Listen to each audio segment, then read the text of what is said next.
जम्मू काश्मीरमध्ये पुन्हा एकदा दहशतवादी हल्ला झाला। जम्मू काश्मीरच्या डोडामध्ये दहशतवादी आणि सुरक्षा दल यांच्यामध्ये चकमक झाली आहे आणि सुरक्षा दलाच्या प्रत्युत्तरात एका दहशतवाद्याचा खात्मा करण्यात यश आलेलं आहे आणि दुसरा जो दहशतवादी होता त्याचा शोध सुरू आहे। जम्मू काश्मीरच्या कठुआ भागात सुद्धा ड्रोनद्वारे सर्च ऑपरेशन सुरू करण्यात आलेलं आहे। दहशतवाद्यांच्या गोळीबारामध्ये 2 नागरिक जखमी झाले आणि रुग्णालयामध्ये त्यांच्यावर उपचार सुरू आहेत असं कळतंय। सातत्यानं भारतीय जवान हे आता अलर्ट मोडवर आहेत, सर्च ऑपरेशन करतायत, कारण एका दहशतवाद्याला कंठस्नान घालण्यात यश आलंय, मात्र दुसऱ्या दहशतवाद्याचा शोध अजूनही सुरू आहे। दुर्दैवाची बाब म्हणजे या दहशतवाद्यांच्या हल्ल्यामध्ये 2 निष्पाप नागरिकांचा बळी गेलाय। जैसे ये नमूदार हुए इलाके में लोगों ने अपने जैसे इन्होंने कोई एक घर में जाकर कुछ लोगों से पानी वगैरह मांगने की कोशिश की, तो जब लोग दहशत में आए तो उसके बाद जैसे सूचना मिली इसकी, तो यहाँ पर एसएचओ और एसडीओ की टीम मौके पर पहुंची और चूंकि उसमें एक आतंकवादी ने उन पर ग्रेनेड लॉन्च करने की कोशिश की और एक्सचेंज ऑफ फायर में वो टेररिस्ट मारा गया। तो ये टेररिस्ट मारा गया है और जो दूसरा आतंकवादी है वो इस इलाके में छिपे होने की उसकी खबर है और अभी सर्च ऑपरेशन जारी है। सर, होस्टेज वाला भी कुछ खबरें ऐसी अनकन्फर्म्ड रूमर्स इस इलाके में काफ़ी चल रही है कि काफ़ी लोग आहत हुए हैं।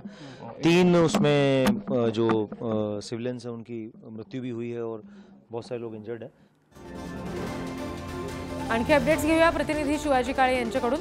शिवाजी, पुन्हा एकदा हा दहशतवादी हल्ला झालाय, कुठेतरी भारतीय लष्कराला आव्हान देण्याचा किंवा डिवचण्याचा हा प्रयत्न म्हणावा लागेल का, कारण हा सलग दुसरा हल्ला आहे, शिवाय निष्पाप नागरिक याच्यामध्ये जखमी होत आहेत, मारले जात आहेत। गेल्या 48 तासांमधील हा दुसरा हल्ला आहे। 11 तारखेला कठुआमध्ये एक दहशतवादी हल्ला झाला होता। त्याच्या अगोदर जर आपण पाहिलं तर 9 जूनला एका बसवरती हल्ला झाला होता, त्यामध्ये 10 यात्रेकरूंचा मृत्यू झाला होता। त्यानंतर जर आपण पाहिलं तर एका गावामध्ये सुखल नावाचं एक गाव आहे, त्या गावामध्ये हे दहशतवादी अन्न आणि पाण्यासाठी लोकांचे दरवाजे ठोठावत होते।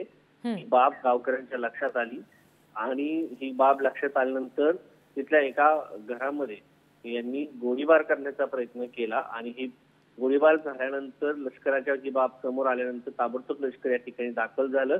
लष्कर दाखल झाल्यानंतर एका दहशतवाद्याने ग्रेनेड उघडण्याचा प्रयत्न केला, ग्रेनेड फेकण्याचा प्रयत्न केला। तात्काळ या संदर्भात लष्कराने गोळीबार केला, त्याच्यामध्ये एका दहशतवाद्याला कंठस्नान घालण्यात आलं आणि ज्या गावकऱ्यांनी या सगळ्या संदर्भात हल्ला केल्याची माहिती समोर आल्यानंतर ताबडतोब पळण्याचा प्रयत्न केला, मात्र यांनी त्या गावकऱ्यांवरती गोळीबार केला। गावकरी जखमी आहेत, त्यांच्यावरती सध्या उपचार सुरू आहे।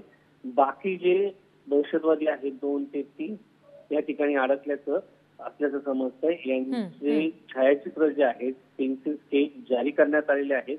मोठं बक्षीस याच्या संदर्भात लष्कराने जाहीर केलेलं आहे। 20 लाखाचं बक्षीस या संदर्भात जाहीर करण्यात आलेलं आहे आणि पोलीस देखील आहेत, ते देखील लष्करासोबत या ठिकाणी काम करताना आपल्याला पाहायला मिळत आहे आणि या सगळ्या संदर्भात आता गस्ती ऑपरेशन जे आहे ते सुरू आहे। निश्चित, आणि या सर्च ऑपरेशन दरम्यान दुसऱ्या दहशतवाद्याचा शोध कशा पद्धतीने घेतला जातो हे पाहणं महत्त्वाचं असेल। शिवाजी, धन्यवाद दिलेल्या माहितीसाठी। जम्मू काश्मीरमध्ये पुन्हा एकदा दहशतवादी हल्ला झालेला आहे आणि डोडामध्ये दहशतवादी आणि सुरक्षा दलात चकमक झाली, ज्याच्यामध्ये 2 नागरिक जखमी झाले आणि त्यांच्यावर रुग्णालयामध्ये उपचार सुरू आहेत।